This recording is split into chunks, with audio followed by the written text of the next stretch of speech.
Stalin. Section. What it means to govern. A painful learning process.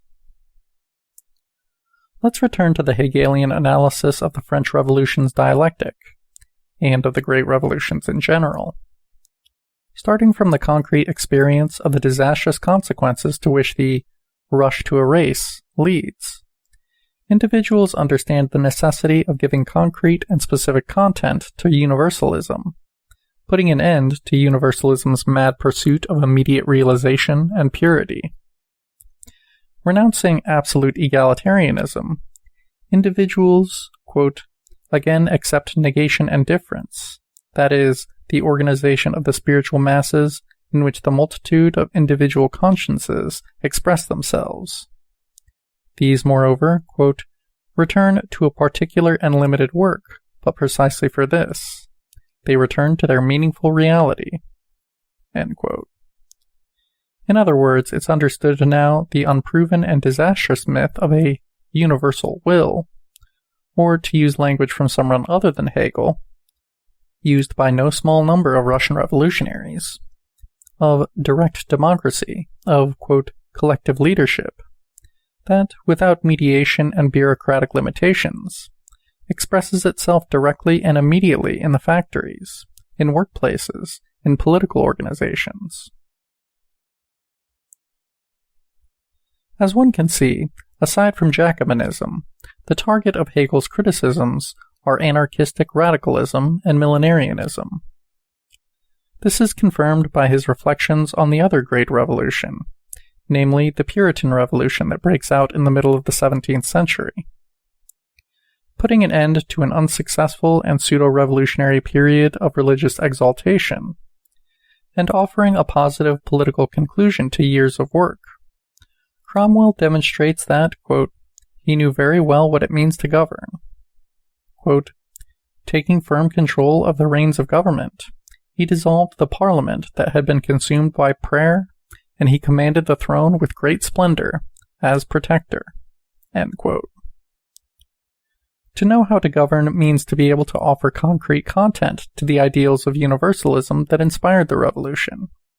For example, distancing itself from the First English Revolution, from the followers of the, quote, Fifth Monarchy, the hollow utopia of a society that didn't have or need juridical norms, for the fact that individuals are enlightened and allow themselves to be guided by grace. To the degree that he knew how to distance himself from a failed abstract utopia, Robespierre also showed that he in some ways knew the art of governing, or sought to learn it. After a great revolution, especially when its protagonists are from ideological and political strata deprived of property, and the political experience connected to the enjoyment of property, to learn how to govern means to learn how to give concrete content to universality. But it's above all else a process of learning by experience. With regard to the socialist revolution, that process doesn't begin or end with Stalin. Rather, the most serious limitation of this statesman, but also, to a different degree, of other statesmen of our time associated with socialism, is having left incomplete, or even gravely incomplete, that learning process. Let's take the national question. In Lenin, we can read the thesis according to which the, quote, inevitable fusion of nations and of different nationalities, including with regard to language, passes through a transitory period, a full and free development of nations and their different languages, cultures, and identities.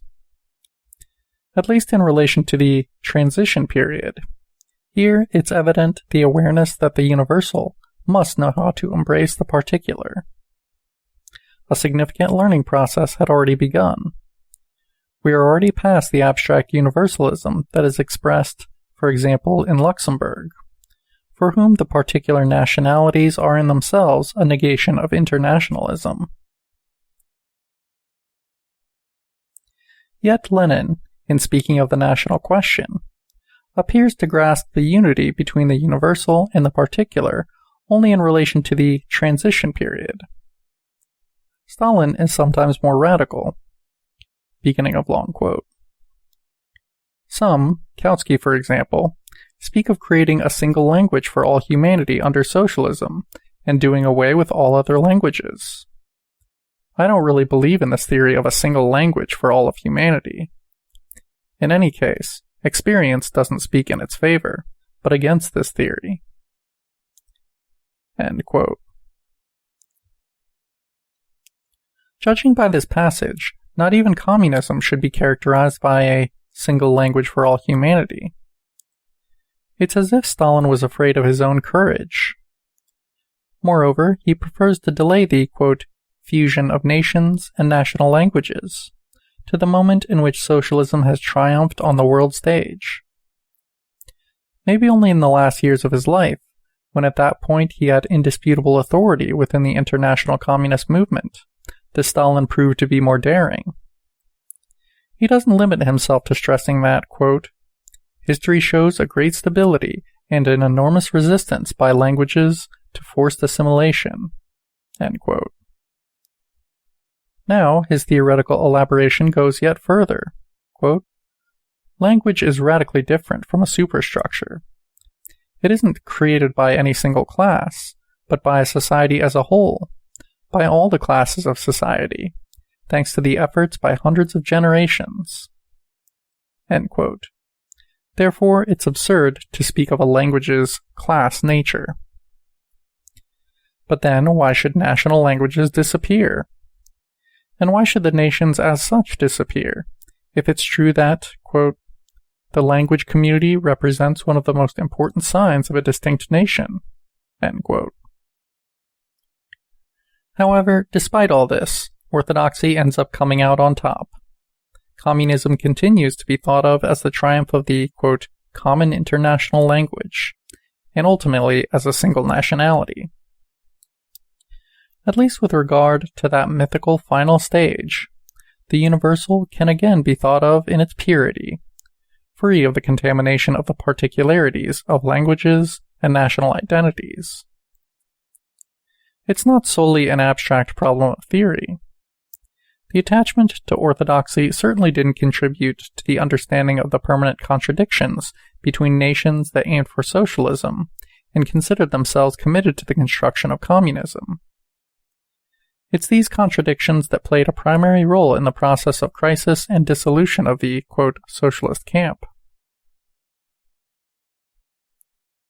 In other fields of social life, we again see Stalin take part in a difficult struggle against an abstract utopia, but stopping halfway to avoid compromising traditional orthodoxy.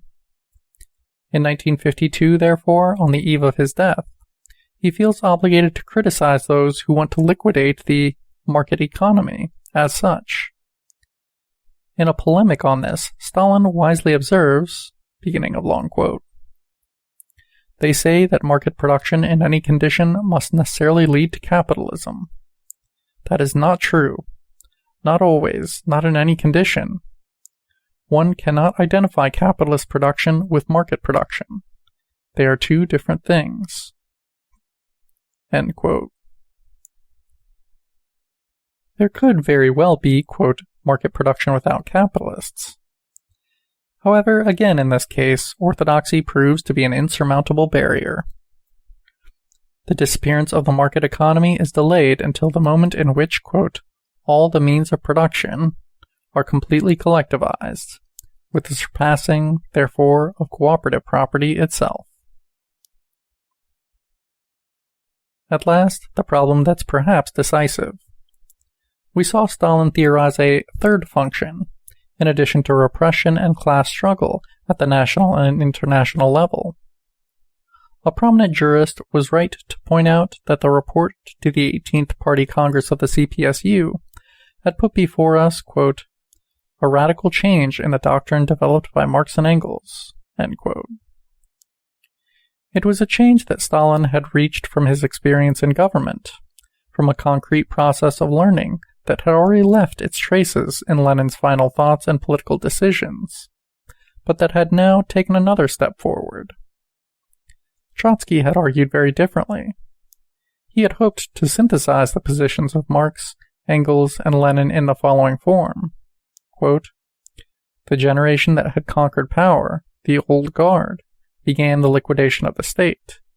The following generation will complete this task." End quote. If this miracle did not come to pass, who could be blamed if not the traitorous Stalinist bureaucracy? It may seem misleading to use these philosophical categories to explain the history of Soviet Russia, but it's Lenin himself who legitimizes this approach. He cites and supports the excellent formula in Hegelian logic, according to which the universal must be able to embrace, quote, "the richness of the particular." In expressing himself in that way, he's thinking, above all else, of the revolutionary situation that is always determined by and reaches its point of rupture at the weakest link in a particular country. Nevertheless, this excellent formula was not considered for the phase following the seizure of power by either Lenin or the Bolshevik leadership group. When they are confronted with the problem of building a new society, these efforts to bring, quote, "the richness of the particular" into the universal run into the accusation of betrayal. It's well understood that the accusation is aimed at Stalin in particular. Having governed the country born out of the October Revolution for more time than any other leader, it's precisely from this experience in government that he realized the emptiness of the millenarian expectations for the disappearance of the state, nations, markets, and money. And he also directly experienced the paralyzing effect of a universalist vision that tends to classify as a contamination the attention given to the particular needs and interests of a state, a new nation, a family, or a determined individual.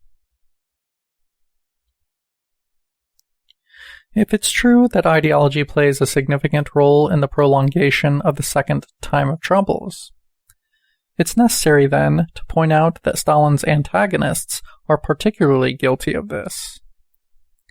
Stalin, thanks also to his concrete experience in government, seriously committed himself to the learning process through which, according to Hegel's teachings, the leadership group of a grand revolution is forced to pass through. End of section.